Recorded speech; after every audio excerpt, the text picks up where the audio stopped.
Green New Deal, and you talk a little bit about building an infrastructure there in Arkansas. What are some of your thoughts about that? Like, how do you think Arkansas fits into climate change, addressing climate change, and do you believe in the Green New Deal? Well, my opponent is a climate denier. He doesn't believe in climate change. He takes money from the fossil fuel industry, specifically a lot of coal money here in Arkansas. And, him and Trump, they're the reason they talk about clean coal and washing coal before they burn it. I mean, it's crazy stuff. I don't know where these people get these insane ideas. But climate change is an existential threat, and it is the biggest threat of our lifetimes. We just had a week ago, or maybe 2 weeks ago now, over 100 degrees in the Arctic Circle. Over 100 degrees in the areas that are supposed to be the coldest places on the planet. We have to make sure that we are not only trying to prevent the climate from changing as quickly as it is, we're at the point where we have to start preparing for what's to come. Because I'm not a scientist. I would most definitely talk to several scientists about their opinions before I ever made some kind of decision. That's what a smart person does.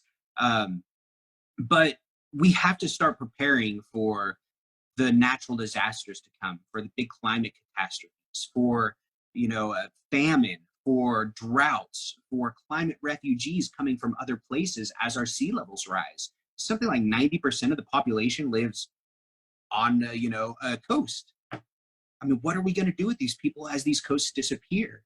We're going to have to start moving people inwards, and we have to prepare for climate refugees.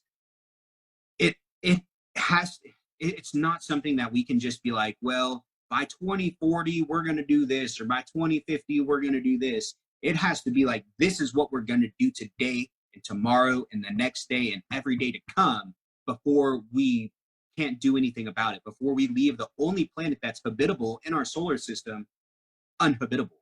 And we can see, just what happened in Australia just a few months ago.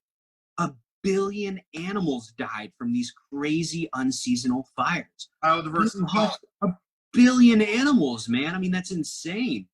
The koala bears, they could be extinct in the wild. My daughter has seen a koala bear. I want her daughter to know what a koala bear is, or her son. I don't know. Thinking ahead of myself. But the point is, we need to make sure that our future generations can experience the same things that we have been lucky enough to experience in our time. And the only way we're going to do that is by making sure that the fossil fuel industry stops bribing our legislators, stops purchasing our government, and we start looking at how to protect our government. We have to start switching to renewable energies. The technology is there. I'm a big proponent of thorium reactors in our nuclear plants. Thorium burns cleaner, it's more efficient, it's safer, it's more abundant. Everything about thorium is better. And the only reason we don't use thorium in our nuclear reactors is because back in the 70s, the Defense Department found out something very important. They found out that they could weaponize uranium waste. And that's why we have uranium reactors, even though they are less efficient and they are less safe. So we have to take all the money out of it. I mean, it's crazy, man. It's all for war, the military industrial complex. Anyways, we need to make sure that we are using, whenever possible, hydro. We need to be putting, electricity plants in our dams. We have dams all over our state. Are we making the best use of them? We need to look at solar, at wind. We need to use renewable energies. Here in Arkansas, if you have an electric vehicle, they tax you. You pay a yearly tax having an electric vehicle here in Arkansas. In most states, if you have an electric vehicle, they give you a tax refund. So it's the exact opposite here. And we need to make sure that we are promoting clean energy, that we're promoting taking care of our environment.